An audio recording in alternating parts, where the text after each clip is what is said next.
Si estás aquí, ya sabes que el cine comercial y las listas populares son solo la superficie de este arte. En la primera parte demostramos que las obras maestras más profundas no están en las tendencias, sino en los márgenes. Pero aquello solo fue la punta del iceberg. Lo que vas a ver hoy no es una simple lista de recomendaciones. Son obras de una potencia devastadora, milagros cinematográficos que rozan la perfección formal y que la historia ha decidido ignorar. El problema es que vivimos anestesiados por la inmediatez, condenados a consumir lo que es popular hoy y olvidar lo que fue eterno ayer. Así que, si estás listo para que una pantalla vuelva a erizarte la piel de verdad, bienvenido a la segunda parte.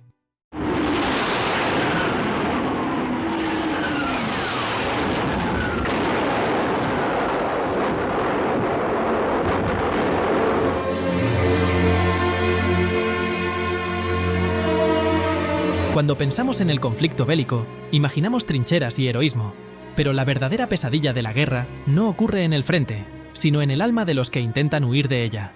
En La vergüenza, Ingmar Bergman firma la radiografía más despiadada y claustrofóbica que se ha filmado jamás sobre la descomposición moral humana, y lo hizo sin mostrar una sola batalla. La película nos sitúa en una isla remota donde un matrimonio de músicos trata de aislarse del caos del mundo. Cuando la guerra irrumpe en su puerta como una fuerza invisible, descubren que no hay bandos, ni héroes, ni ideologías. A Bergman, que se sienta por derecho propio en el Olimpo de los 3 mejores directores de la historia, le obsesionaba la verdad desnuda del ser humano, cuando el contexto destruye la civilización y te obliga a sacar tu verdadera naturaleza. Lo que vemos en pantalla es casi imposible de creer.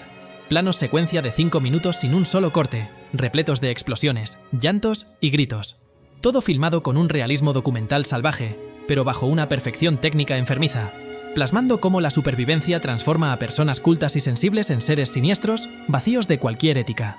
Es el colapso absoluto de la ilusión. Un matrimonio acomodado, donde jamás existió el amor, desvela por fin su verdadera naturaleza.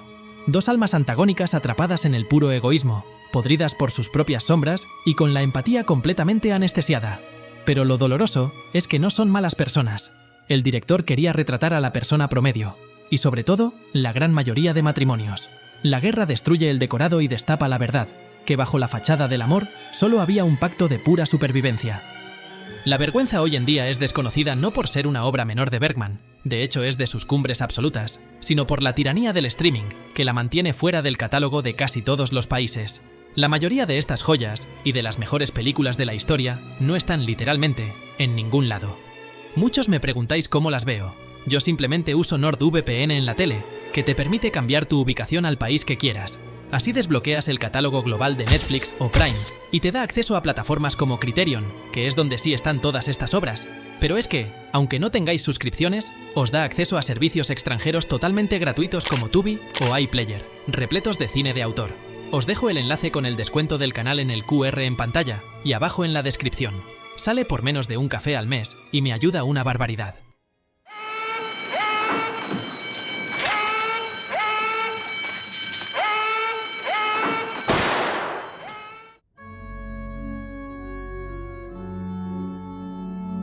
No hay obra más radical en la historia del cine negro que un flick. A pocos meses de morir, Jean-Pierre Melville entregó su película más incomprendida, fría y fatalista. Aquí, el legendario Alain Delon cambia de bando.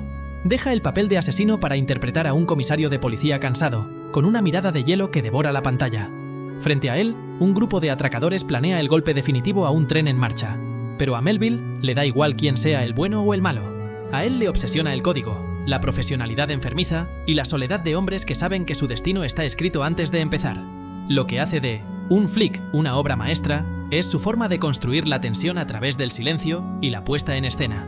El atraco al banco inicial o la célebre secuencia del tren, 20 minutos casi sin un solo diálogo, son auténticas lecciones magistrales de cómo narrar únicamente con el montaje, el sonido ambiente y la mirada de los actores.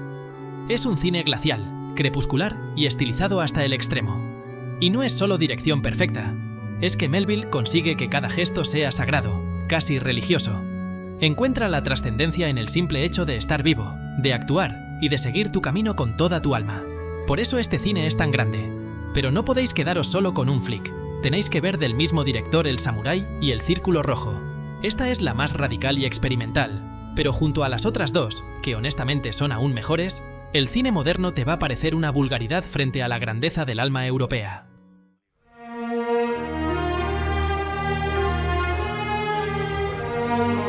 Si quieres saber lo que se siente al mirar fijamente a los ojos de tu propia mortalidad, tienes que ver La eternidad y un día.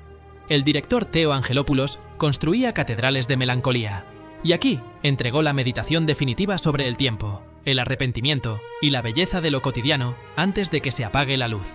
La historia nos muestra las últimas 24 horas de Alexandre, un anciano poeta moribundo que se prepara para ingresar en el hospital del que sabe que jamás saldrá. Mientras vaga por una Salónica gélida y brumosa, se cruza con un niño refugiado albano que limpia cristales en los semáforos. De ese encuentro fortuito nace un viaje improvisado, donde el pasado y el presente se funden en el mismo plano sin un solo corte. Los planos secuencia no son alardes de ego técnico, sino coreografías de una elegancia sobrecogedora, donde la lluvia, la nieve y el mar acompañan la deriva del alma. Bruno Ganz firma la interpretación de su vida. Con una contención absoluta y una mirada llena de dolor y ternura, encarna el trágico despertar de alguien que comprende, demasiado tarde, que dedicó su existencia a buscar las palabras perfectas para la poesía mientras dejaba escapar el amor real. Entiende que tenía la experiencia más alta que puede vivir un ser humano entre sus manos, el propósito de la existencia, pero que su ego le impidió entregarse a su amor. Todo sostenido por la banda sonora de Eleni Karaindru, una música de cuerdas desgarradora que parece compuesta directamente para llorar la pérdida de todo lo que amamos. La eternidad y un día es una obra que exige que te detengas, que respires y que sientas el peso de cada segundo.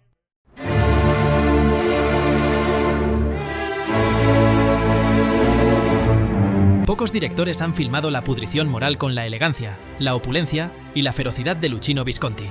La caída de los dioses es una ópera bárbara y asfixiante sobre el nacimiento del nazismo, contemplado no desde las calles, sino desde los palacios de la alta burguesía industrial alemana. En la mansión von Essenbeck hay una poderosa familia de industriales del acero. Tras el asesinato del patriarca, la casa se transforma en un nido de víboras donde los herederos compiten por el control del imperio familiar. Visconti utiliza el ascenso del nazismo como el espejo donde se refleja la descomposición de una estirpe.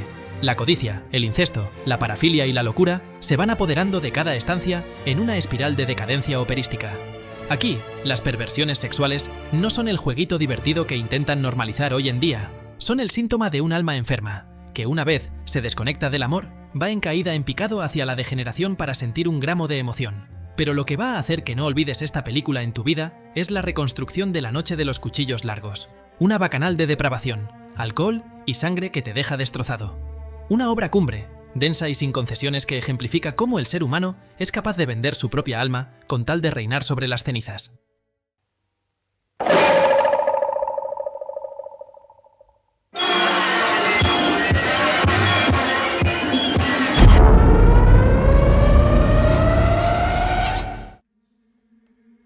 Volvemos con el maestro Ingmar Bergman, esta vez en su faceta más perturbadora y extrema, La hora del lobo.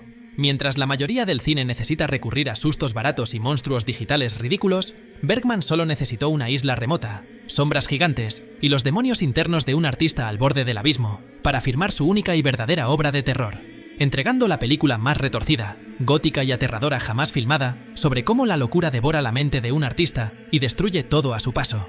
Todo empieza con un plano secuencia de 5 minutos, donde la colosal Liv Ullmann narra la historia de su marido Johann, un pintor atormentado por el insomnio y la culpa que intenta desesperadamente escapar de los demonios que lo persiguen. Su esposa intenta sostenerlo por amor, pero la oscuridad de su marido empieza a contagiarse como la peste. Es ahí donde la psique del protagonista sufre un cortocircuito definitivo y la película se entrega por completo al surrealismo y al mal, acosado por unos extraños aristócratas locales que no sabemos si son reales o proyecciones de su propia alma. El director acuña el término que da título a la película para definir ese momento preciso de la madrugada, entre las 3 y las 5, en el que nacen la mayoría de los niños, en el que mueren la mayoría de los hombres y en el que los demonios tienen más poder sobre nosotros. Es un poema visual que demuestra con total lucidez que el terror más profundo no viene de fuera, sino del silencio de tu propia mente cuando apagas la luz.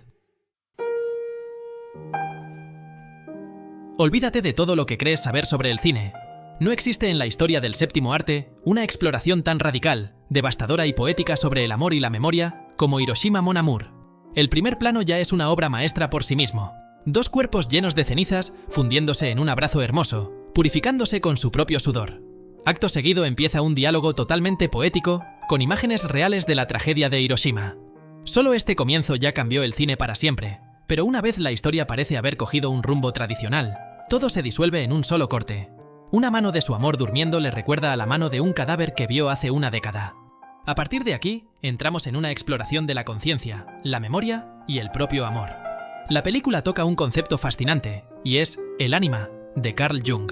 La idea de que todos tenemos en nuestra alma grabada la imagen de nuestra mujer ideal, no solo físicamente, que también, sino mental y espiritualmente. Pero claro, esa imagen no está ahí al azar, está porque hay una persona, nuestra otra mitad, que es ese ideal. A lo largo de la vida las personas proyectan su ánima en personas que no son, pero que comparten un rasgo o una esencia similar. Pero prácticamente nadie conoce jamás su amor verdadero. Lo apasionante es que aquí la protagonista vive un romance brutal con un japonés. Está tan enamorada que la hace dudar de su primer amor, atormentándola porque siente que lo está sustituyendo. No os voy a hacer spoiler, os invito a verla para que saquéis vuestras propias conclusiones. Quizás su primer amor fue el verdadero y ahora solo se aferra a un reflejo. O quizás aquel primero fue solo una proyección y le destroza saber que lo está olvidando porque por fin ha encontrado al real. Claro que para entender esto tenéis que creer en ese amor, algo que la mayoría hoy en día dudo que haga. Pero para aquellos que lo intuyen y lo saben, esta se va a convertir en su nueva película favorita. Hiroshima Mon Amour es, de forma incontestable, una de las 30 mayores obras maestras de la historia.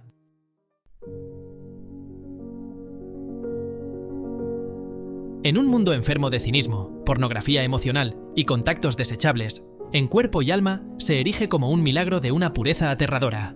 La directora húngara Ildikó Enyedi firma una de las historias de amor más originales, extrañas y lúcidas que ha parido este siglo. La genialidad se encuentra en su extremo contraste. En el entorno más frío, desagradable y gris imaginable, que es un matadero industrial, nace lo más puro y hermoso. Aquí coinciden Endre, un director financiero con un brazo paralizado y el alma apagada, y Maria, una nueva inspectora de calidad extremadamente rígida, incapaz de gestionar el contacto humano o la más mínima muestra de afecto. Son dos seres rotos, dos tullidos emocionales completamente aislados del mundo. Pero el giro fascinante llega cuando descubren por pura casualidad que cada noche comparten exactamente el mismo sueño. Dos ciervos que se buscan, se cuidan y se aman libremente en medio de un bosque nevado y silencioso. No es casualidad que esta sea una de las películas favoritas de Nastassja Kinski. Enyedi filma el torpe acercamiento de estos dos introvertidos en la vida real sin un solo rastro de cursilería barata. Además, el título, En cuerpo y alma, contrapone la fealdad sangrienta y mecánica de la carne con la pureza intangible del espíritu, consiguiendo lo más difícil, traer el alma a la carne para vivir el infinito en la tierra.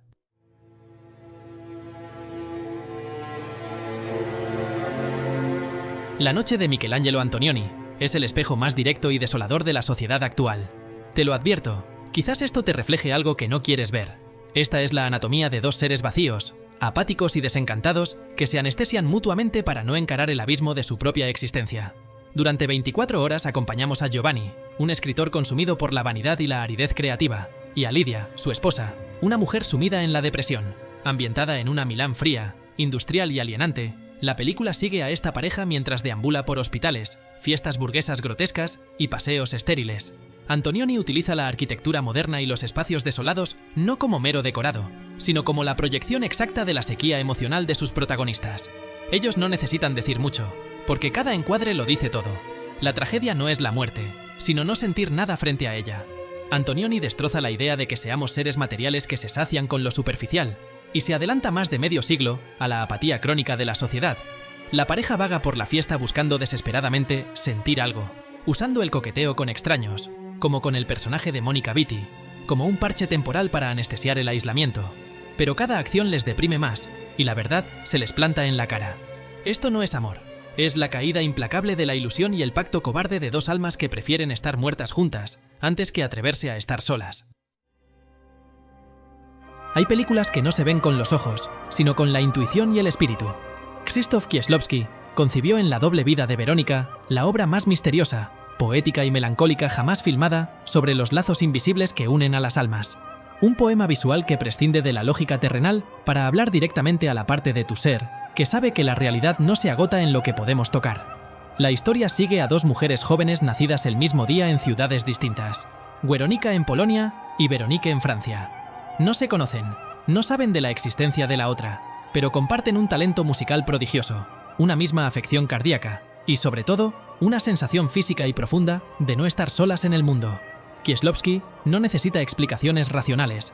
filma el desgarro de la intuición, la soledad compartida y el peso de las decisiones que tomamos sin saber que están resonando al otro lado del continente.